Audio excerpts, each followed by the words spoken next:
What is up, all you freaks out there? This is Ryan. How are you doing tonight?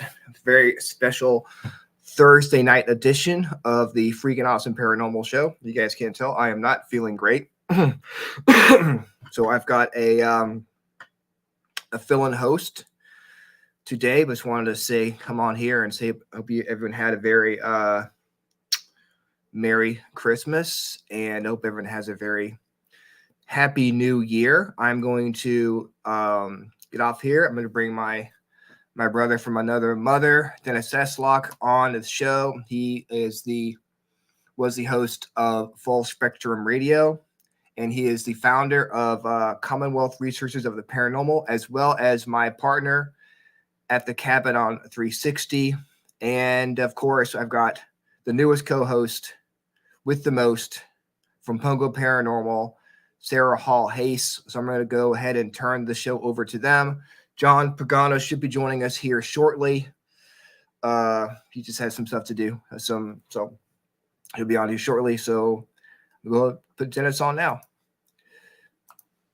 All right, guys. Hey. I'll be here watching.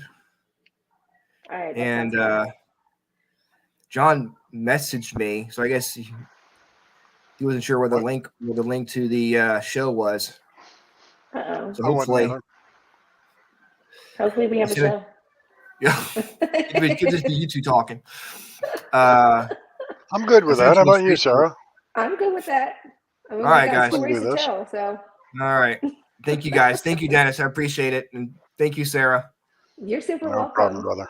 All right, chuck down some Robitussin and get rid of that cough. Oh, yeah. Yeah, definitely. All right, guys. There he is. JP! Hey, everybody. Buddy. How's it going, all? Good. How are you? Doing all right. Can you guys hear me all right? Yeah, I can hear you. Awesome. So how are you? I'm doing. This is like pushing my bedtime these days, so I'm like, oh yeah, I'm making sure that I, have a stiff cold drink next to me so I can keep myself going. Yeah, I'm telling you. Look at this. Look that. That's about as stiff as my drinks get lately. Is Dr. Pepper. Yeah. Yay! And no, there's no additive.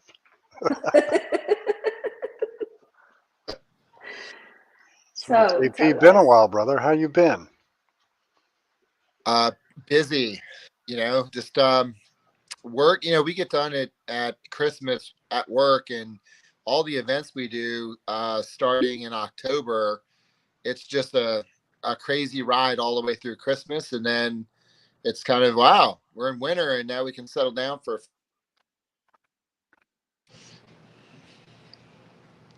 Yeah.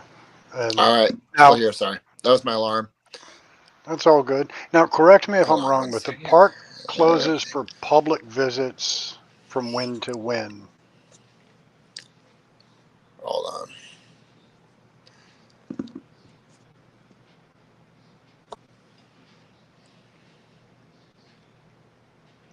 Technology, isn't it grand?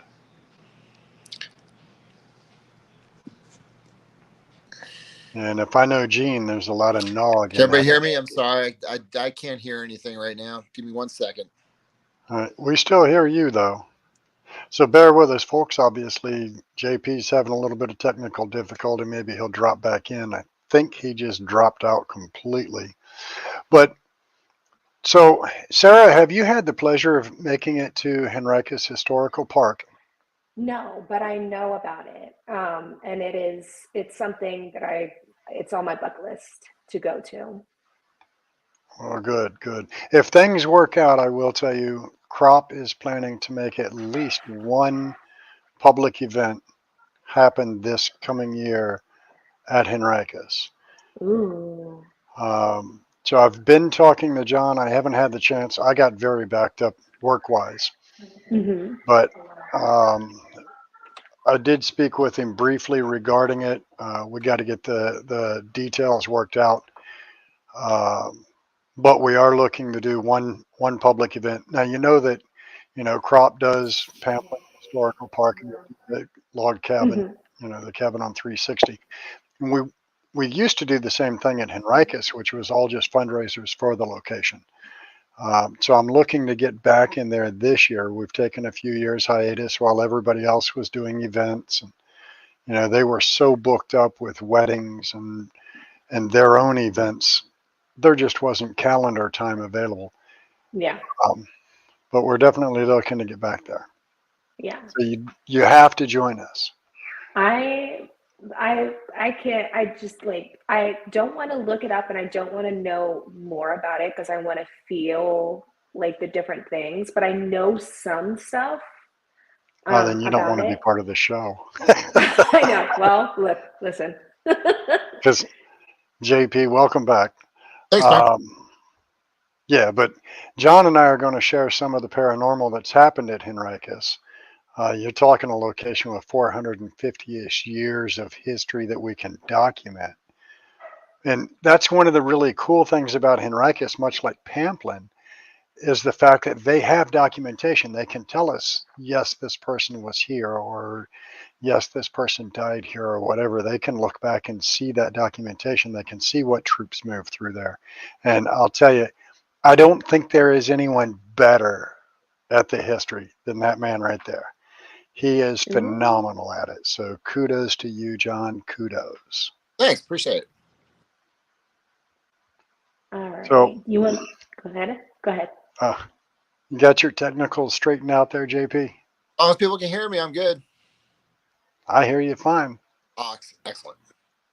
So let's start out. John, what is your actual title now with Henricus Park? Sure. I know it changes. Well, there's two titles. One, I think that's official to the county, and one that is actually our museums. I'm the historic site supervisor overall, but I'm the historical interpretation supervisor per our staff at Henricus. So those are really the two. Okay. And that's part of what makes him so phenomenal when it comes to the history there, because he has done so many hours of research. Yeah. I can't even touch the hours that he's done as far as the locations that I work with. But so I understand here lately you've had an uptick in paranormal activity at the park. Before we get into what the activity is, I know you're an investigator. I know you're part of Transcend. You're also a stand-in member with Crop. You've been doing this for many years, and you've been at Henricus for how many years? 17. Okay.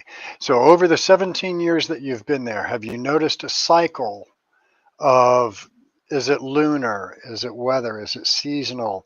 When is the highest uptick in activity? And what do you think is boosting the activity you're experiencing now? That is a great question. I will say that we had our Christmas event 2 weekends ago. And that night there was some stuff that occurred, and it very well could be that the site is very active with what we're doing, but it's also a lot of visitors. So 300 to 400 people in a day is a lot of commotion, a lot of energy that could be passing around the site. Excuse me. As far as my personal stuff, it's almost entirely been at Rock Hall, which Dennis, you're very familiar with. And the other thing is my wife's had a few experiences at different buildings at Henricus, and she tells me those experiences. And between that and some of the friends and the visitors and others that have given me some recent input, it seems like it's been pretty steady.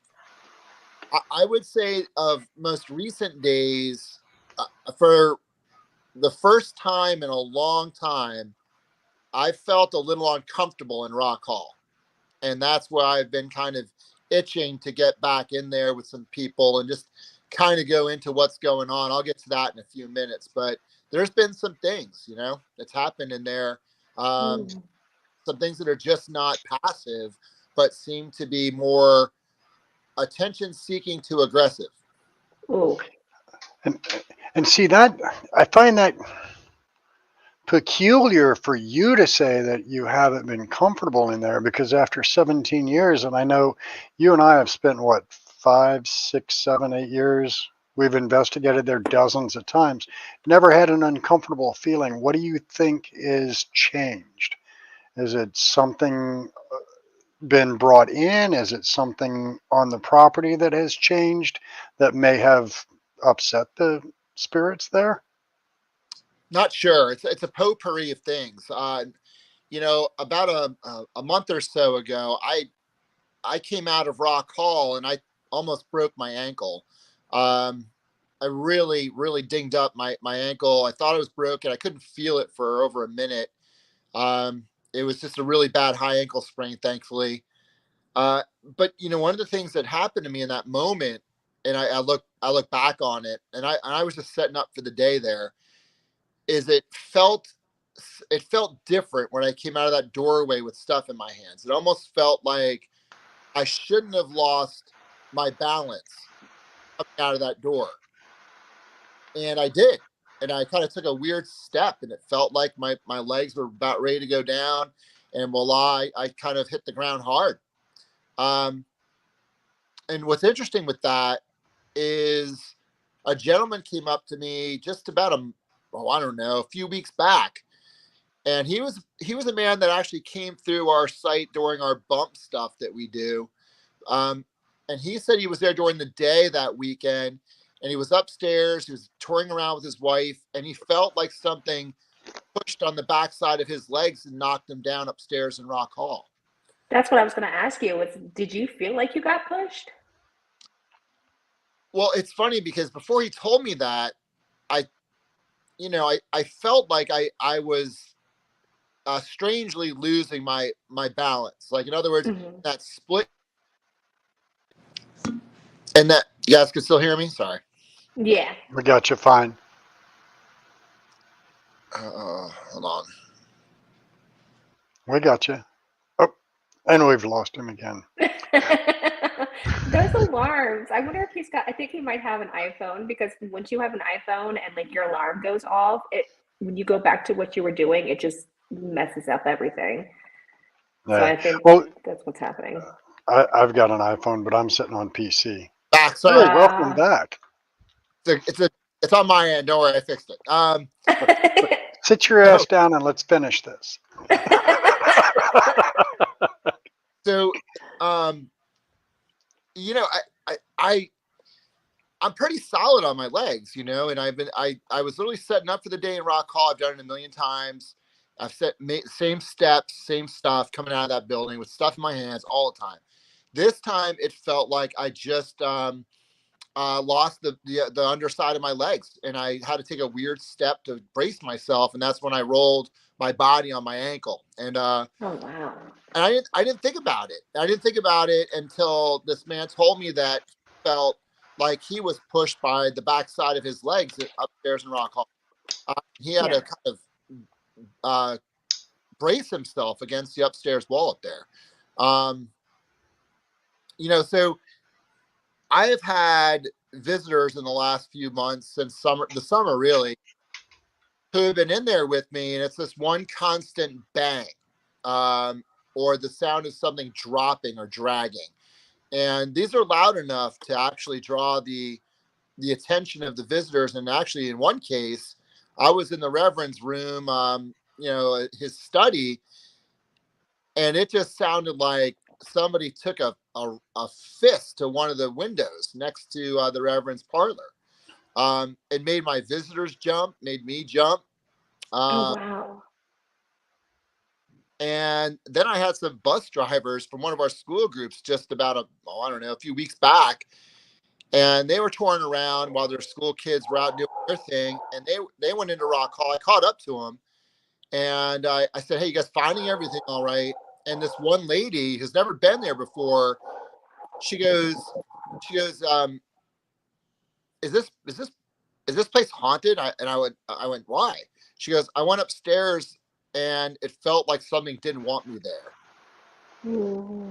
And that's kind of common for females upstairs. that's right. That's right. So, you know, there's that. Rock Hall has just been like that, I would say, over the past, you know, several months here. And as far as recent events go, you know, Mary, my wife, she was in the education center, you know, a few months back, and she was just there, you know, finishing up some stuff I was doing there at work. And she said she saw somebody cross back in the corner kitchen near our sprinkler room in the ed center. And she knew he was nobody is there, obviously. I know him. Yeah, right. Right. And then one time she was staying overnight with me there for some event we were doing. And her and my friend Mark, who I'll get to, he's my buddy, lives up in New Hampshire. We were all sleeping upstairs in the ordinary. And those two in the morning, I woke up to them talking about how I slept through what sounded like a table dropping downstairs in the ordinary. And I was like, you guys heard that? And they're like, it made the floor shake. Oh like, my gosh. I was like, okay, well, I guess I slept through that too. But so now Mark, he was down with me for the Christmas event 2 weeks ago, and we were the only two sleeping in the hospital. We decided to sleep in there overnight. And, you know, I got up at one point, you know, and the candles go out, the fire goes down, that kind of thing. But, you know, in the morning, it's early, and he starts up, and he was not a believer until he heard the table drop in the ordinary. But now months later, he's in the hospital, and he wakes up, and he's got to tell me that in the middle of the night, he thought he saw what looked like a Union soldier walking down the hospital. Oh But my gosh. it was strange because he was walking in front of all the beds, and it made no sound when he was walking. Oh wow. And he closed his eyes for a moment. It's like, oh, you know, I'm just going to close my eyes. And he opens them back up. He doesn't know how long it was later. And he said he saw that figure sitting in front of our fire, warming itself, you know, for like several moments before it vanished. Oh my gosh. Yeah. And that's not completely out of the ordinary. So I got two questions in chat. One, CR has asked, anyone have the feeling like being pushed or felt they're not alone? And this was while you were talking about Rock Hall, which, by the way, I'm assuming Ryan is doing the typing for Freaking Awesome Paranormal Show chat. Rock Hall is Reverend Andrew Whitaker's house. That's where Pocahontas stayed while she was being converted to Christianity, just for those that don't know. But Rock Hall is what would you call it, a mock-up of Reverend Whitaker's house? Yep. So, but it's definitely interesting. But back to, how often are you getting reports of people feeling pushed or that they're not alone in there anymore? Oh, I mean, monthly, every month. Wow. And this is just John Doe normal guests. Yeah. Well, it's either people that will say they had an experience in there after the fact, like I'll see them after they've been in the building, you know, that kind of thing. Or it will be, you know, a month or two later, they're visiting the site again, and they tell me things.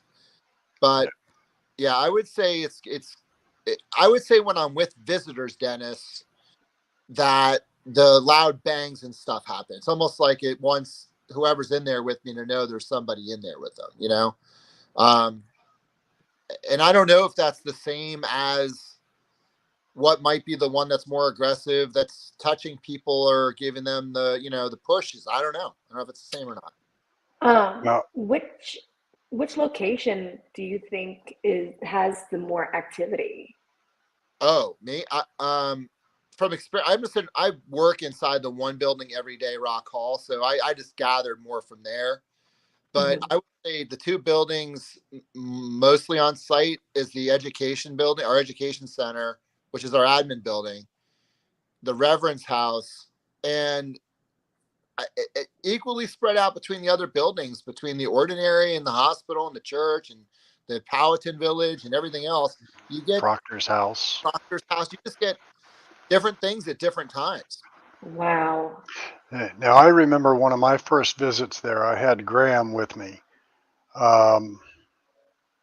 We heard a huge bang come out of the hospital. We had just walked out of Rock Hall, and where the pathway straight to the hospital and goes off towards the front side of the park, where it splits apart, we were there, which is what, 40, 50 feet from the hospital? Yeah. And we heard a bang come out of the hospital. Sounded like somebody was just doing demolition. My fear was that something had fallen. There was either someone just being an ass in the building and tearing things up, or something was breaking apart in the building. So we went charging in. Now, Graham is a Richmond City officer. Both of us are carrying very bright flashlights. As you look at the hospital lengthwise, this end of the building is almost always locked. This end was open, and that's where we charged in, and there was nobody in the building. Oh my. The beds are, what, John, about 4 feet tall, 3.5, 4 feet tall, heavy 4x4, heavy lumber construction. And I just had a thought. I said, Graham, go back out where we were standing. And I picked one of those beds up probably 4, 5, 6 inches off the floor and just dropped it. And Graham walked back in and said, that's the exact sound we heard. What the hell was Oh that? my I told him. gosh. What do you think those beds weigh, John? 100 pounds? 130? Yeah, easily. They're well over 100 pounds. Yeah. Oh my It was a gosh. massive, loud bang. And I mean, that was just out of the ordinary, or well, not the ordinary, out of the norm. So do you think that what was in the hospital, maybe even the Civil War soldier that your buddy saw, do you think he's now visiting Rock Hall to do some of these? Yeah, that's been a great question. I think over the past couple of years, I think a lot of us have wanted to know if there's stuff on site that just finds its roost in different places at different times. And I don't know. I mean, I think the people that have investigated on the site over the years probably even have a better answer than I do, that the evidence they get indicates that there's various personalities that are with us on the site. Most definitely. And I think it depends. And from what I've seen, now, John, correct me if I'm wrong. What do you think? 24, 30 investigations at least that I've got at Henricus? Yeah, a lot. That's right. Wow. I have had pretty much the same energies in the same location repeatedly. And just wonderful interactions. But I do have another question from chat for you, John. Yeah. Is there any construction or digging or reconditioning of the site, restructuring the buildings or repairs being done that could excite energy or for better terms, piss off the energies that are there? Yeah, that's another interesting. Oh God, that's one thing I forgot to tell you too. So Dennis, we had our Christmas event, right? That was 2 weekends ago, and then of course the site closes for Sunday and Monday and Tuesday, and Wednesday is open back up again. Anyway, I came back in the following week. I go in Rock Hall, and there is a 3-foot section of the Reverend's parlor wall that has completely fallen to the ground. And I have been in those buildings a long time. And just to get them to crack the daub and fall in little chunks takes years. I had a chunk a yard long and the width of the beams that had completely fallen to the floor. Oh my gosh. Moisture, and seismic activity? I asked the people who were there in the weekend. They're like, no, it didn't happen. We were there. Nobody was in that building. And when I opened it up, there's a chunk of wall falling down into the floor. Oh Uh, wow. and it's in the area where a lot of the loud bangs and stuff have happened. And I didn't find any water damage related to that. I didn't find anything else that um, so I, not to put anything ahead of itself here, but I think that was something else that was attention seeking and knocked down a chunk of wall, because I can't find another reason for it. The other thing that's been happening on site, if you've been there or seen my pictures, my media, I've completely excavated a Civil War, quasi World War I-esque fighting position about I don't know, 100 feet from the grave locations there. And I would say that it's a pretty realistic exhibit. And it's very close to where I believe the triage area was for the surgeons, for the guys who died there in 1864. So I don't know if that's a part of it that I've been messing around in building that exhibit, but that's the only thing that's been really stepped up in that area. So, all right, we know of 12 troops that were exhumed. We have suspicion of 58, I think, that were supposedly or potentially killed on site. Where you're digging, do you suppose could be part of where those men died, and it could be them that are, for lack of better terms, their forever resting place is being disturbed? Of recent days, I have considered it. I have, because I tried putting all the pieces together on this. And I'm like, why does it seem like things are, I don't know, escalating? And the events we've been doing have been high energy events with a lot of living history and a lot of commotion. In that specific area where the which looks at like a pretty realistic Civil War earthwork. That's the only thing that's really new. And how far is that from Rock Hall? It's on the other side of the ordinary where the fenced-in grave area is. Oh, good grief! So that's a long distance. That's a couple of 100 feet from Rock Hall. So that, Yeah. I have a hard time justifying the two being correlated. And I will tell you this. So the soldier that you said your buddy saw walking through the hospital, my very first visit to Henricus was during one of Transcend, helping out with Bump in the Night. And as we're moving from one area to another, we're passing by the graveyard. And Steve actually goes, it's hard to see, and it's not really one of our stops, but if you look over to this side, you'll see the cemetery over here. This is where the bodies were.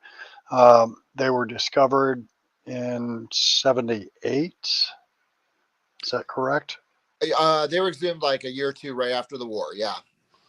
And then they were reinterred elsewhere.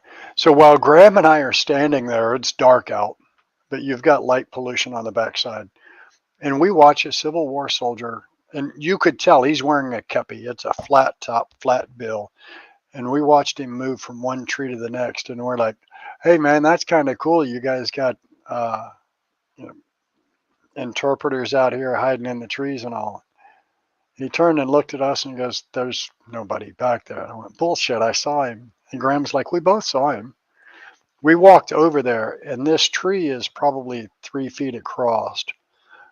But where the earthwork goes down and makes that steep slope on the back side, he was behind that tree, and that tree is 8 feet below our ground level. So he would have had to been levitating, 8 feet off the ground. And both of us looked at each other and went, I know I saw him. So we know the soldiers are there. That's not even a surprise. So aside from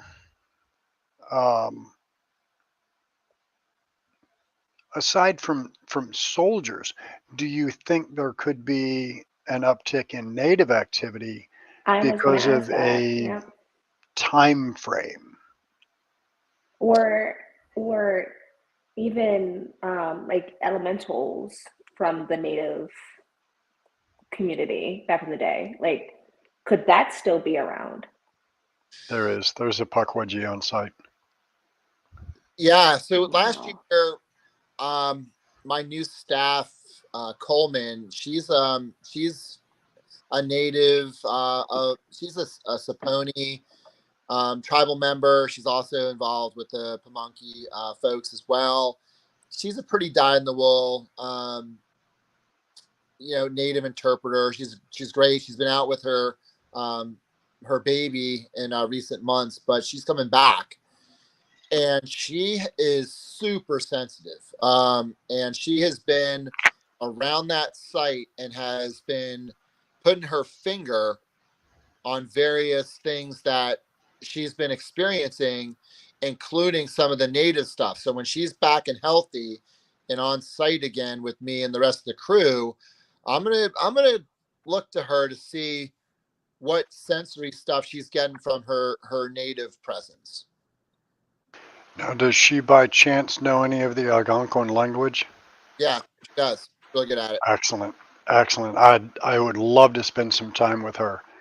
I mean, maybe we can put her down to the cabin, because that would be She's amazing. Yeah, she's pretty cool. She'd probably do it. You ask her, she'll do it. She's got a newborn, but she's bouncing back, and she'll be with us next week. Excellent. Yeah, I'd love to get her at the cabin as well, Sarah. That's a great thought. Yeah. I mean, we know we've got native energies there. And one of the theories is that Dobby in the basement is a elemental too that may have been conjured by the, and I think he was conjured by one of the tribes at that time. We just don't know which ones were through that area at what given time. Yeah. So, I mean, go ahead. No, you go ahead. I was going to say, I agree 100% with you. Like it very much native elemental vibes downstairs in the basement. Yeah. Now I know. So I know when Sean was there, he used to be the native interpreter. And I mean, Sean had some great stories about the place. Has activity on the native side of the park increased as well as on the quote unquote colonial settler side?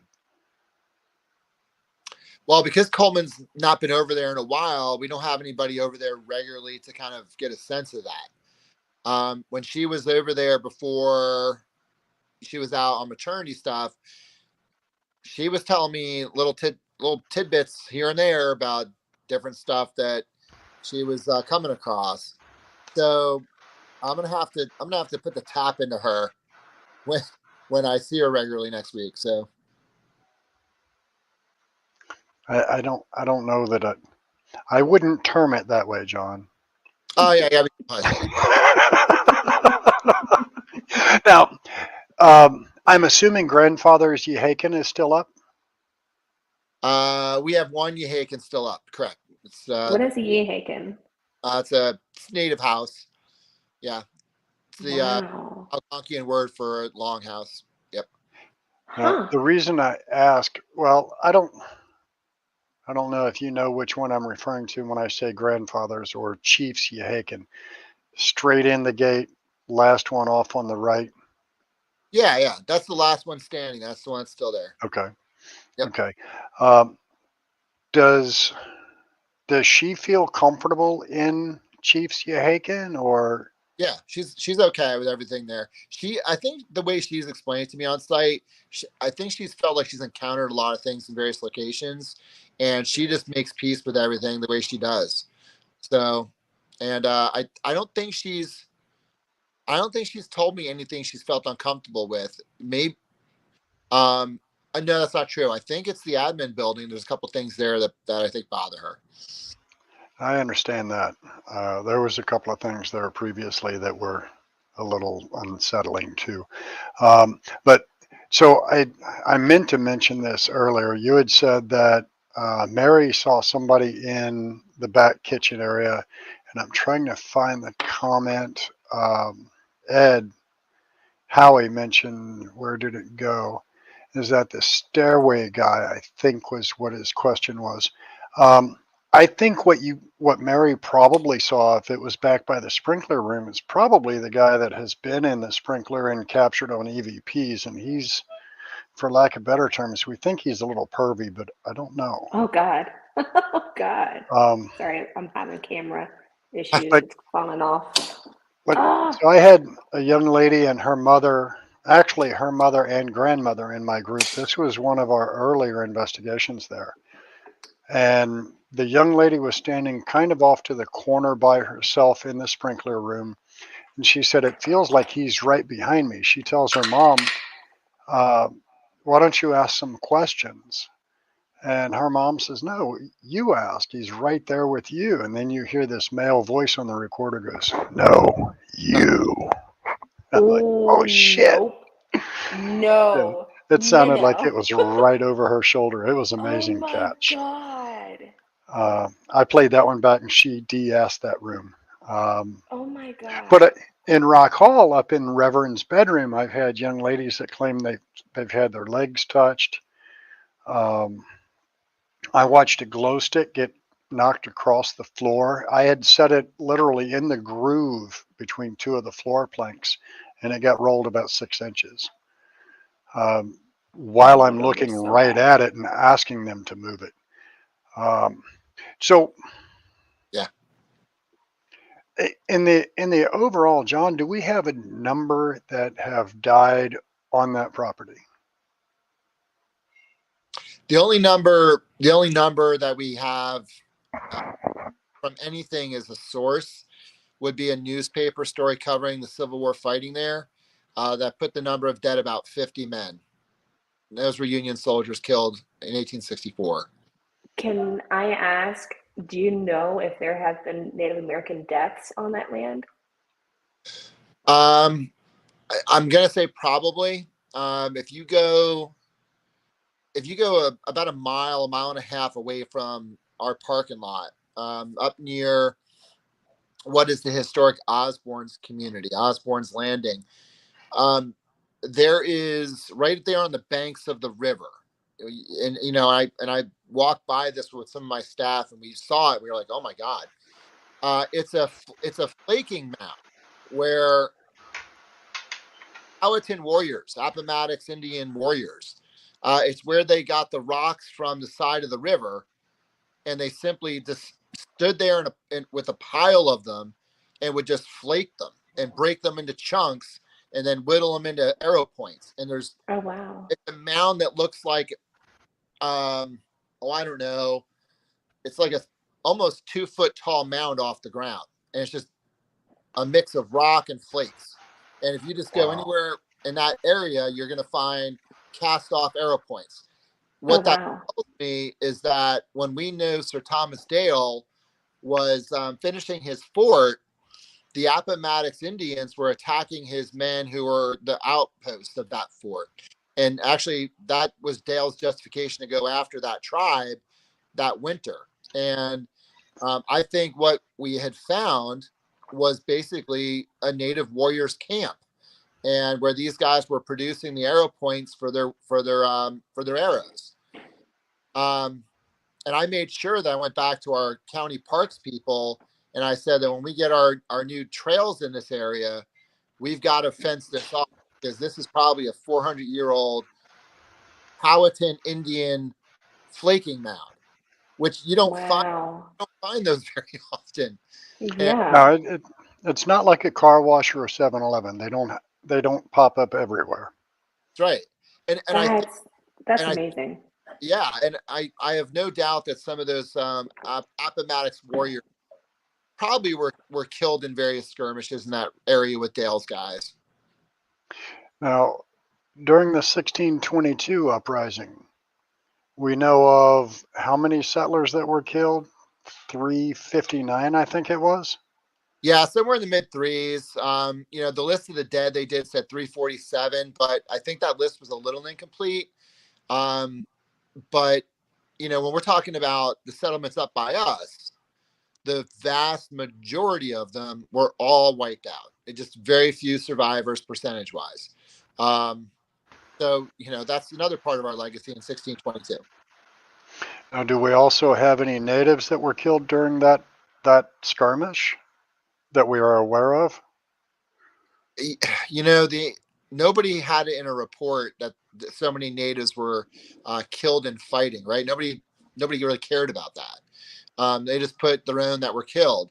I have to imagine that there were some that were killed in some of the fightings. We know that the Henricus Fort would have been one last bastion that held out, just like Jamestown did. And we know that 5 of the guys at Henricus Fort were killed that day. So that means that the old fort there was under attack.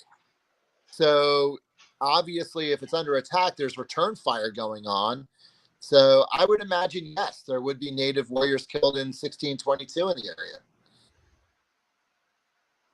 Now, so we know that Sir Thomas Dale came up the James in 1611 to settle the point now known as Henricus. Right. Was it currently at that time occupied, or was it more just the outer bounds of what the natives were using at that time? I mean, did he actively just push them off the land to create the settlement? Now, Dale's policy, which was the Virginia Company of London policy, was he couldn't attack any tribes that were not at war with his people. So basically, if there's a tribe that had been known to be attacking the colonists, he was allowed to go after them. The Arrowhattock that lived on we'll call the area that Henricus is at, their main towns were a mile or two upriver. The area we know is Farrar's Island or Dutch Gap, or where we're at specifically, we think was used as a deer trap for the Arrowhattock Indian warriors. The peninsulas were often used to herd the deer into locations. Then what they would do is set brush fires and get them into these places where the deer are not going to get out of there. They often did that on land masses. So we think that's what they used it for. Yep. Okay, so it wasn't like an active native settlement when Thomas Dale came up the river then. No, the problem with Dale was trying to be a John Smith kind of guy. And when he was going to settle at Henricus, what he did is he sent Powhatan a message that said, hey, look, I'm bringing my people up there. We're going to build a town. And, we can either be friends or we can be enemies over this. And if you're not willing to be friends, then you can come after me and try to stop my men if that's what you want to do. I have a quick question. Yep. So Henricus, was Henricus where they first settled? No, Jamestown is the big settlement downriver in 1607. It was plagued by, adventures and fires and starving times and everything else. And Dale was commissioned to create the new seat of government at a town west of Jamestown, closer to the hill country. And Dale decided to put it where our location is. And that's when he corresponded with Powhatan and said, I want to go build a new town up there. Let's be friends. And Powhatan was like, well, I don't really think that's cool. And he sent his number 2 war leader, Nimanatanu, otherwise known as Jack of the Feathers by the English, to hit Dale's columns as they were going to build Henricus. Jack of the Feathers was a neat dude because he wore swan feathers over his entire body and told his Indian warriors that not an English bullet could kill him.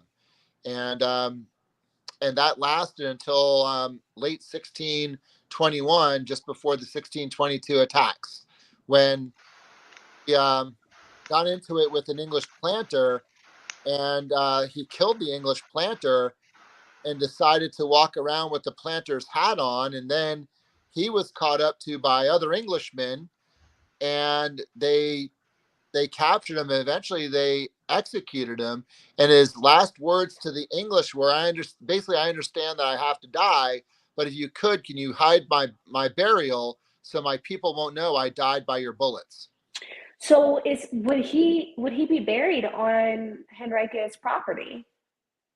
That was at a different location. We don't know actually where that was, but the planter that he killed was a little farther towards Mid Peninsula. So yeah, we don't know where he was, but that's a good question. Now, the old homestead that was found that Dominion knocked down, what, John, 2-3 years ago, I think. Yeah, Spring Hill, the Proctor property. Yeah, that's right. That would be somewhere about that radius. Do you suppose that could have any correlation to Jack of the Feathers? I don't know. To me, that's another question about what's been stirring up activity is the fact that Dominion's been going crazy, removing their fly ash for the last, and that's been on not just our property, but it's also the Proctor's property is where they're removing most of it too. And there they got rid of the house that was built on top of what was probably the Proctor's. They just took it away. Goodbye. Isn't that historical?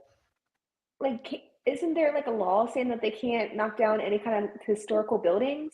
There's nothing like that. No, they bought the property. It was on. That sucks. And literally, I was there. I visited the property, the house. I was in the basement's basically a kind of an English basement of sorts, and underneath that 1790s house they built up on there is a almost like a 4 or 5 foot deep rock riverstone foundation, right? And it's just about, I don't know, 5 feet by 5 feet across, maybe a little wider, right? And the only reason I could think that would be there is it was a chimney base for a colonial house. So, yeah, Jimmy. So that could be. I don't know. I let Dominion know the significance of that property, and I think all they did is just oops, sorry about that. They give us lots of I don't know. They threw money at you to shut you up. Money at us. Yeah, they do. And I think in that case, they were doing that a lot of places. Basically, look, hey, yeah, we know. I had a lady come from this little old lady one day. It was at Henricus, and she goes, I used to picnic there with my friends when I was a little girl, and we would go and they would show us the holes in the kitchen from where the Union Army shot through the houses. So I was sad to see that house get removed. God. Yeah, that sucks. So, Sarah, so everybody that knows Dennis knows I'm not politically correct. When you have the power and the money that Dominion Power has, you can tear down any damn thing you please. Throw enough money at it and everybody shuts up. God. And it's just a tragedy of the way things work in this society. I mean, JP and I can tell you about countless places. Look at all the $750,000, $500,000 homes up on Pole Green Road. What are they building on, John? They're battle of toponymy. I mean, it's either Haw Shop or Totopotomy, Creek. It's any one of the Civil War battles in that swath of property. God. And all that history. And when I saw those houses go up, especially down at Haw Shop battlefield, I was there right before the foundations were getting laid. And I said, I hope you guys get haunted by some Union cavalry, man. Seriously. You're right. You're right where these guys got destroyed. Well, you're going to wake up to like a civil freaking person right there next to you. Like a soldier right there next to you. Like you're just going to have ghosts just And they weren't even living in your house. these are like, but genuine locations of the fighting, not even periphery, not these guys dug a ditch, but no action happened there. These were like right on top of the fighting, man. And they, Oh my God. Yeah, I know. Oh crap! What is the? There's another neighborhood, Pebble Creek. John, you're familiar with Pebble Creek. We know of a mass grave right at the end of one of the cul-de-sacs. oh wow. Where is that? Give me a community just so I can put that into perspective. So if you come in from the cabin towards the city, Yeah. and you get to Kroger, you make that left. It's Creighton Parkway, I think. Yeah. So back there on the left-hand side is Pebble Creek. Well, Pebble Creek extends quite a ways, but if you go in off of Creighton Parkway and follow it almost all the way back, you'll find that area. So my understanding is the old man that owned that land years ago tried to sell it. No developers would touch it because it had earthworks on it. So he goes back there and he tips a few bottles back and fired up his bulldozer and graded his property so the earthworks are no longer there, and then sold it to developers. Oh, Now, in the process of digging footings and utilities and everything, they discovered a mass grave. oh. They went, oh, cover that shit up. We don't know nothing. Just leave it there. It's still at the end of a cul-de-sac. Jeez. I've spoken with a gentleman that was actually out there. Hey, Pungo. But I've spoken with a gentleman that was actually out there when they were discovering this. And he's like, yeah, there's no house on that portion right now, but the cul-de-sac itself and the asphalt infringes upon exactly where that mass grave is at.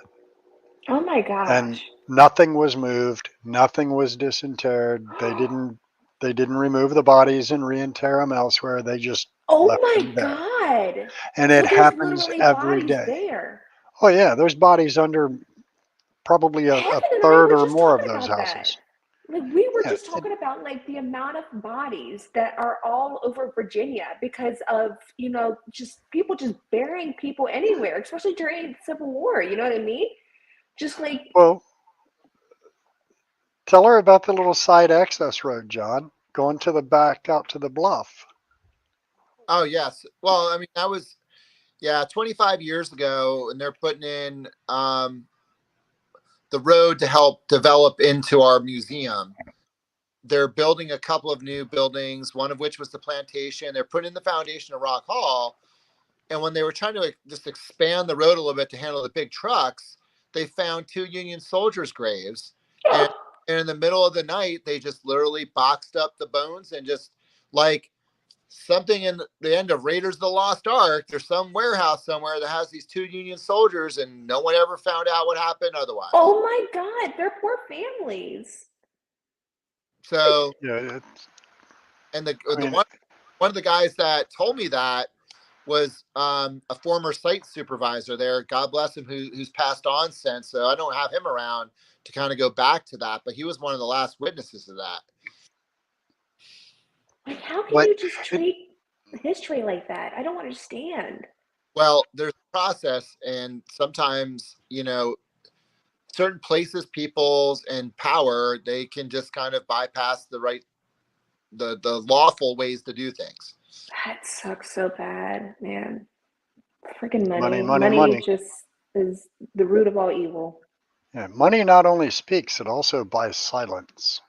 God. Shannon Page in chat says before they can rebuild what is now Mechanicsville High School, they will have to move multiple graves. A prime example of if you throw enough money at it, it's okay. Now, the new school that Hanover is building further out 360 from the cabin, they've discovered 12 unmarked graves there, and they're doing their due diligence. They've put a post out asking, do you know whose bodies these are? Is this your family?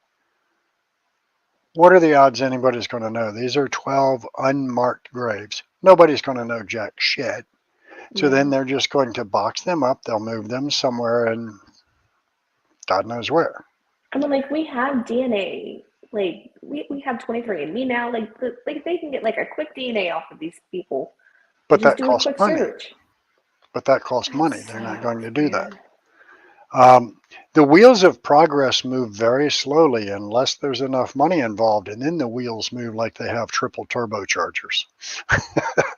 It's so sucky. So, God. John, of all the things that have been happening recently, what is the most profound? Um, what is the most profound thing that you have either heard or experienced yourself within last, say, 6 months? Yeah, I would say. I mean, if we're talking about Henricus, I would definitely say it is the sound of furniture being moved in Rock Hall, or the sound of things getting slammed in Rock Hall Wow. when I'm with visitors specifically. Yeah, the piece of the wall fell in. That startled me when I opened that building up. And yeah, there's the idea that maybe there's something in there that's being a little more physical, but it's just that. It's that I can guarantee that every several weeks there is an occurrence with visitors of something that's trying to get their attention. And that's broad daylight, middle of the day, and that's about it. Wow. Yeah, I mean, Yeah. we've heard, furniture moving and things like that. I know it was me, you, and there were like 5 of us, I think, upstairs in the ordinary one night. We were getting ready to go to sleep, and we heard what sounded like that bench being dragged across downstairs. And I know all 5 of us looked like Keystone Cops trying to get down the steps to go see what the hell was happening. It was funny. But I mean, it was that loud, and there's nothing out of place.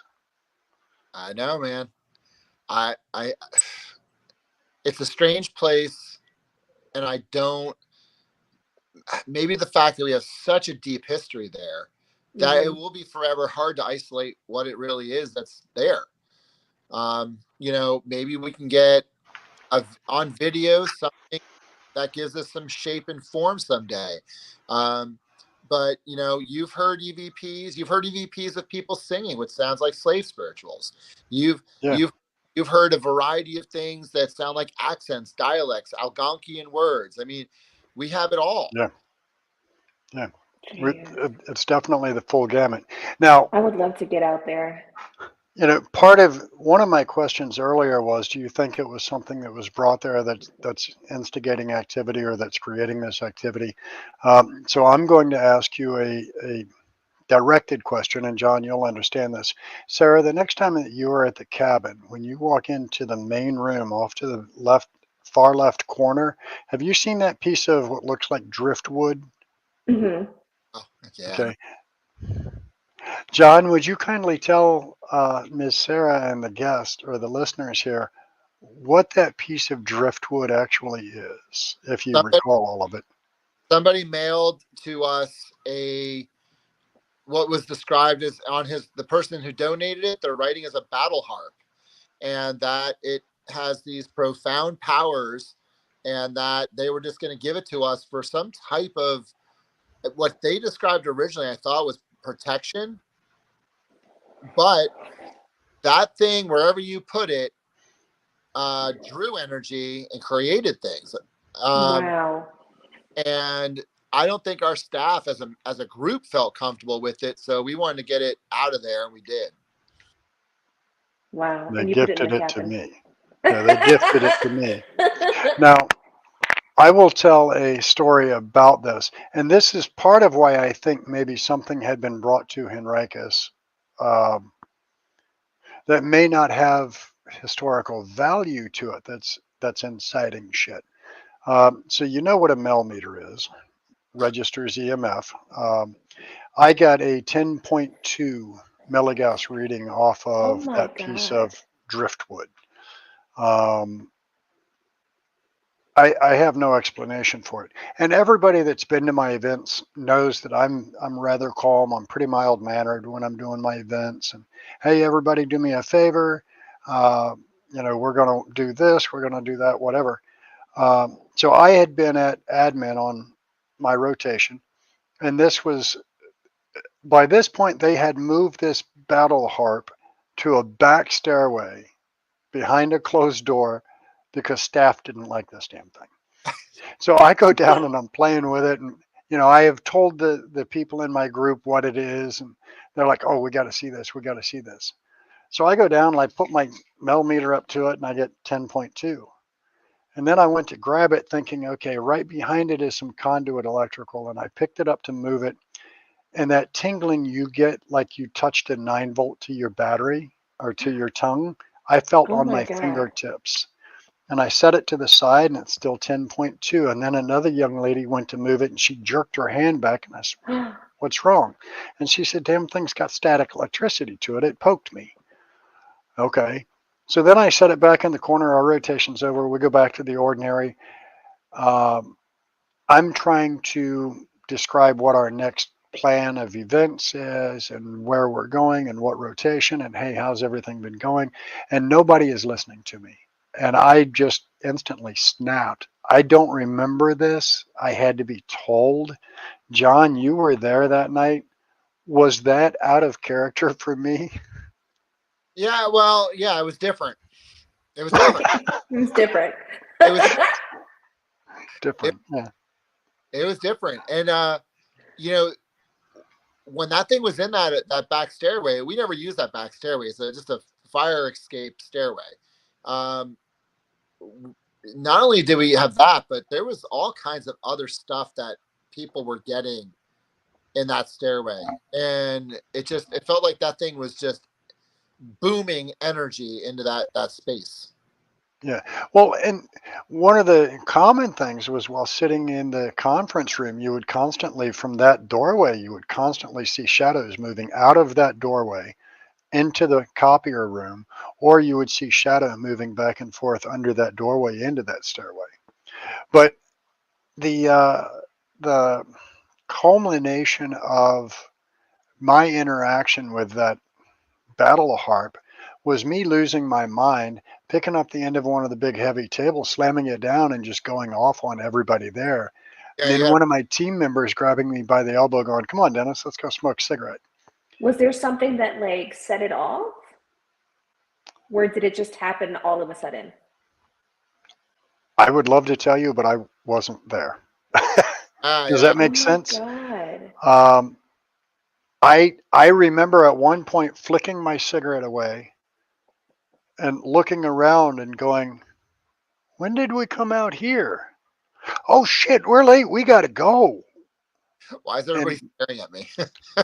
and my team member looking at me going, "You really don't know when did we come out here?" She's like, "Do you remember what you did inside?" I went, "Huh?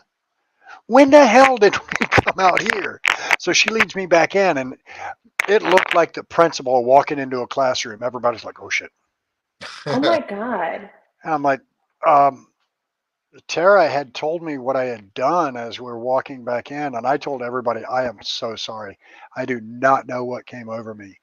The next group was John Harris that was going to admin, and he had a brand new millimeter, and he checked all over that piece of driftwood battle harp and got zero point 0.0 milligauss on it. But I had a 10.2 verified by 8 members in my group. So Wow. whatever was with that, I think attached to me, and I think that's why I had that, for lack of better terms, blackout moment where I just lost my mind and went off on everybody. So I'm wondering, what other artifacts have been brought to the park recently, and could something of that nature be what's inciting all of this new activity? Wow. Yeah. I wish I could say that we had a lot of stuff like that, but we don't. We just find tiny little artifacts, every so often, but nothing major, nothing like that. So yeah, Okay. definitely unique. Yeah, that um, to answer your question, Daniel, when you walk into the cabin, the main room that's on the right, um, diagonal to the left corner you'll see that piece of driftwood or the battle harp. And John, I still have the dossier, the handwritten note that man sent with it, a copy of it anyway. I don't remember who gave it to me, but they wouldn't give me the original, but I've got the copy that I have.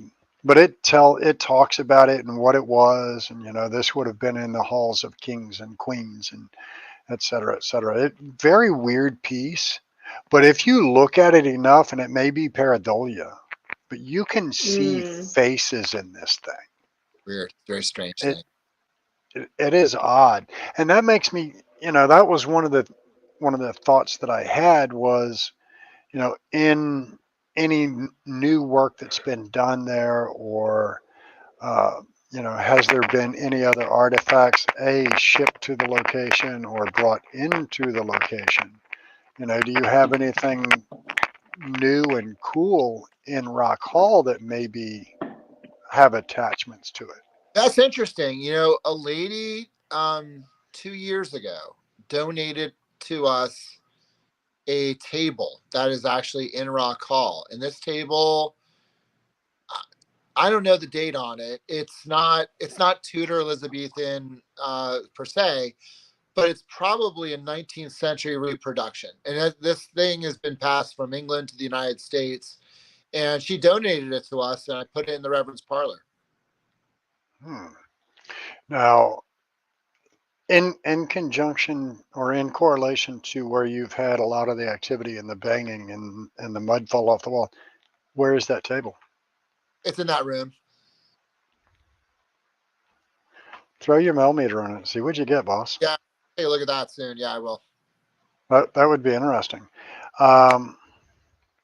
So are there any big plans for Henricus Park? I know at one point the church was the big plan that we talked about.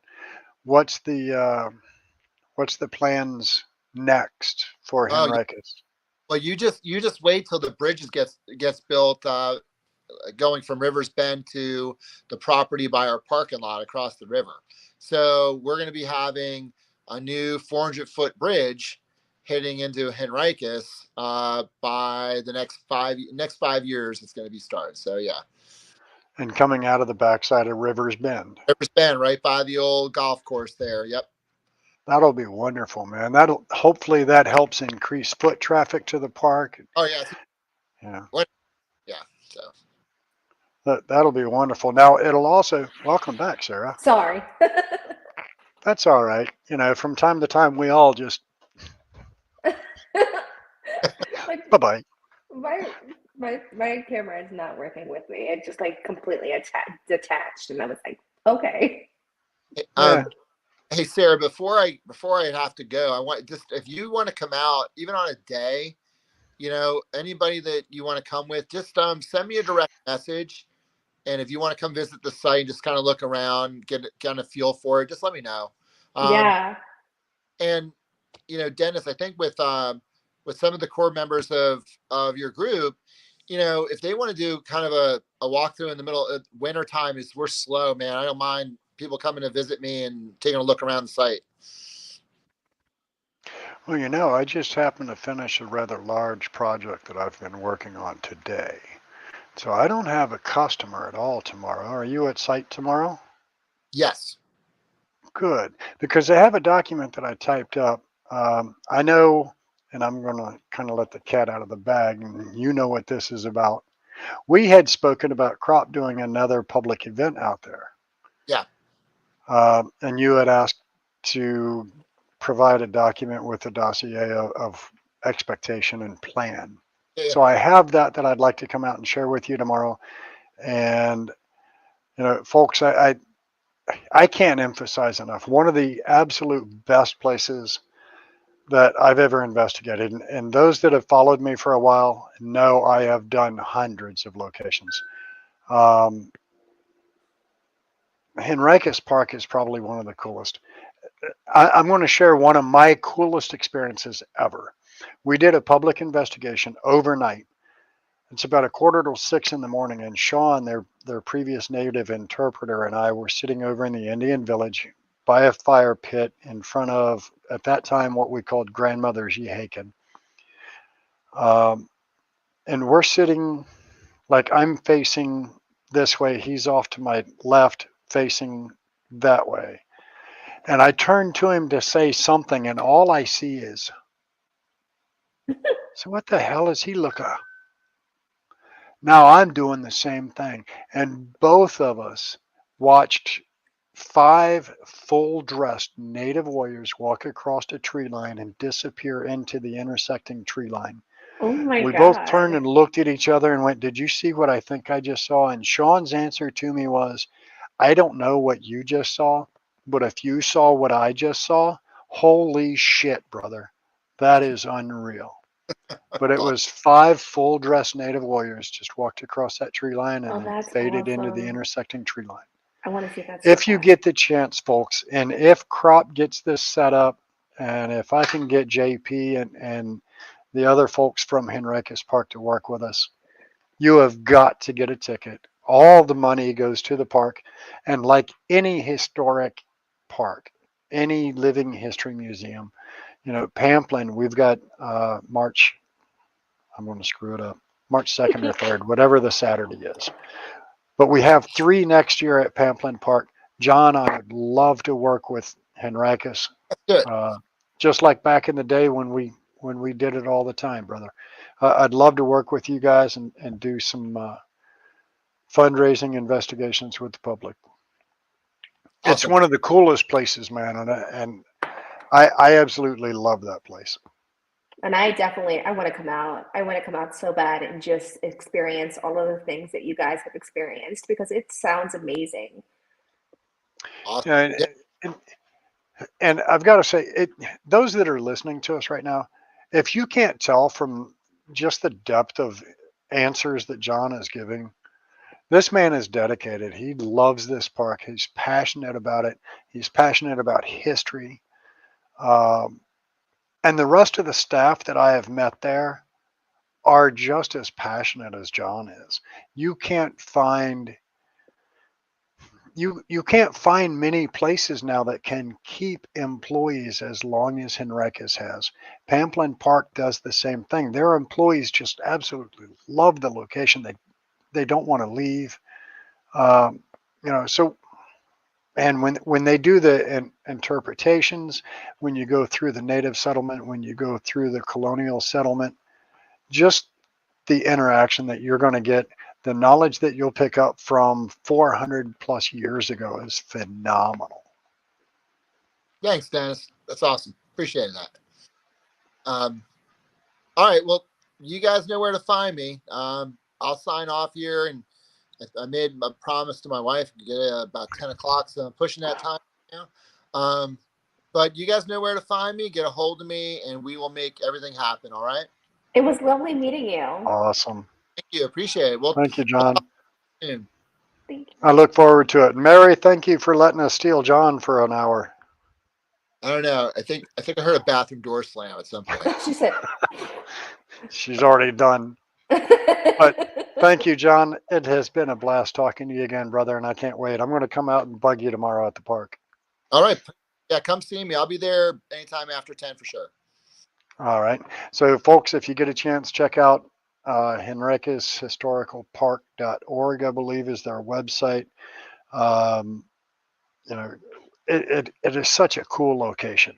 And the fact that they have, I mean, they've gone so far as to find travel logs of the ships that have come from England, the passenger lists. So when we talk about the native uprising of 1622, they know who was killed. They have those logs. They have that data. Yeah.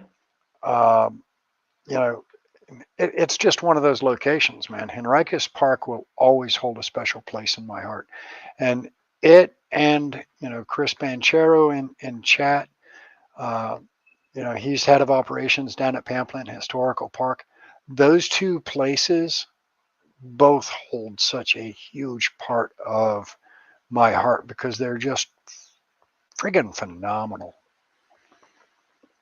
So if you get a chance, go check them out. Go check out Pamplin. You can learn about the life and times of just the everyday John Doe farmer turned Civil War soldier. You can experience activity there that will just blow your mind. It doesn't matter night or day. You don't have to be out there under the cover of darkness. Yeah. Middle of the afternoon, it's going to happen. Henricus Historical Park is the same thing. But if you have a passion for history at all, go check out a local park. After COVID, after the pandemic, after all the lockdowns and all of that BS, all of these places are starving for money. All of them are just, they're doing everything they can just to keep the lights on. Go support them. And you may learn something. Well said. I try. It's been a long time since I did a podcast. I used to sit in a chair just like this and do, like Ryan mentioned, I spent 6 years doing a podcast called Full Spectrum Radio. Wow. And I had an absolute blast. But then I would stand in for other people, and before long I was doing 3 and 4 shows a week. And I got burnt out. But I have a blast doing it. So Sarah, what is on your big list for New Year's Eve? So my spouse has something lined up for us. I'm not quite sure what it is yet, but we'll see. It's kind of a surprise, so I'm yet to know, kind of thing. What is on your plans for New Year's Eve? I am going to spend the evening at a wonderful location up at Port Conway called Belle Grove Plantation. Ooh, that sounds fun. Our dear friends over at FPRI, John Sullivan and them, they're doing the New Year's Eve at, what is that nose? I can't help it, man. Jeez, come on, Ryan. Why you got to call me out like that? But yeah, so I'm going to Belle Grove. They're doing public investigations up there. They've asked if I can come up and lend a hand, and they've backed us up half a dozen times at Pamplin. They come down and help us at the cabin when we've got large groups. So they've asked me to come up and help them, so I will gladly go help them. But Ryan and Howie have an event going at the cabin, and that's private event, invite only. I don't know who all's invited. I was invited, but I can't go. I'm so sad. Yeah, I'd love to be there. My plan was to be there, but like I said, I'm going up and return favors that have been given us. I will be stopping by. Ron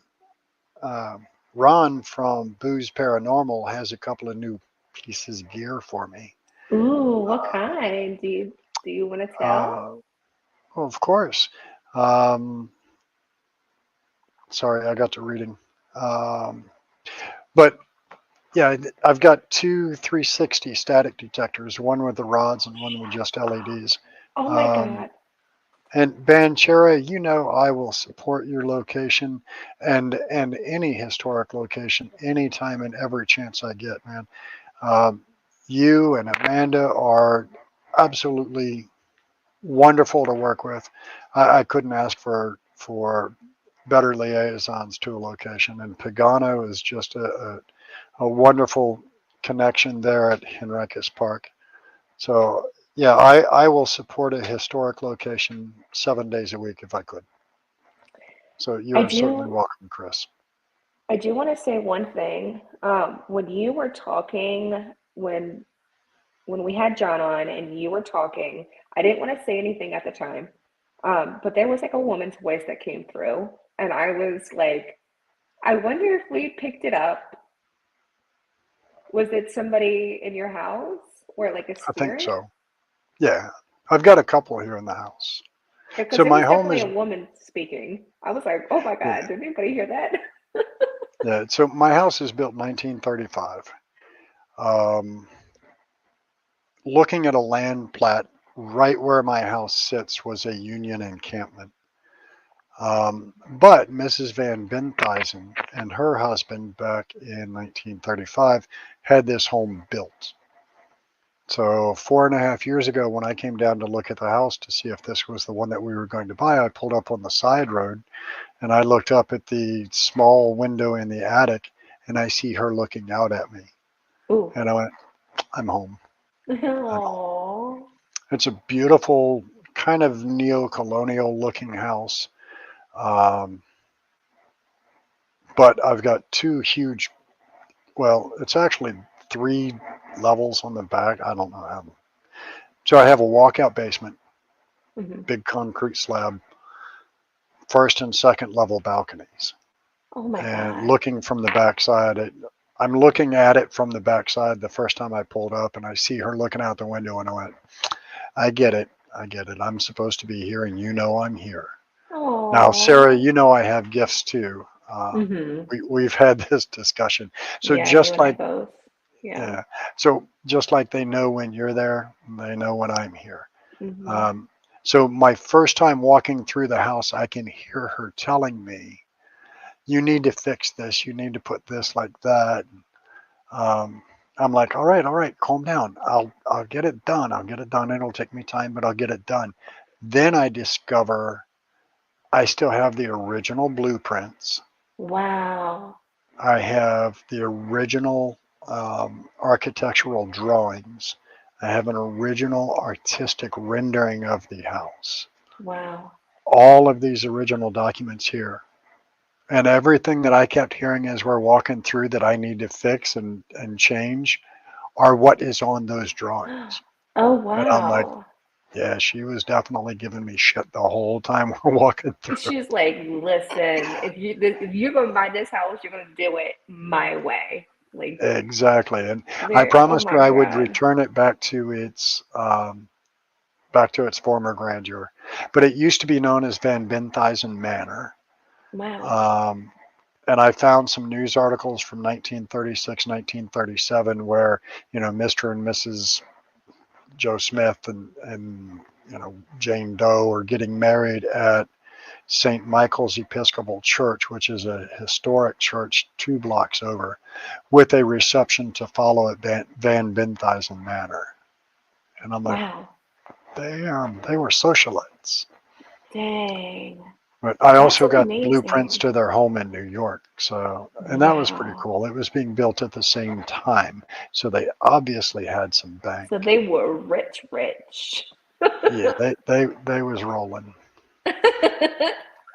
But hey, all right. Well, I am going to jump off of here. All right. Sarah, it was great talking to you again. It's great Folks, talking to you. Daniel, I don't know if you're still in here. I'm looking back through the chat to see who's spoken.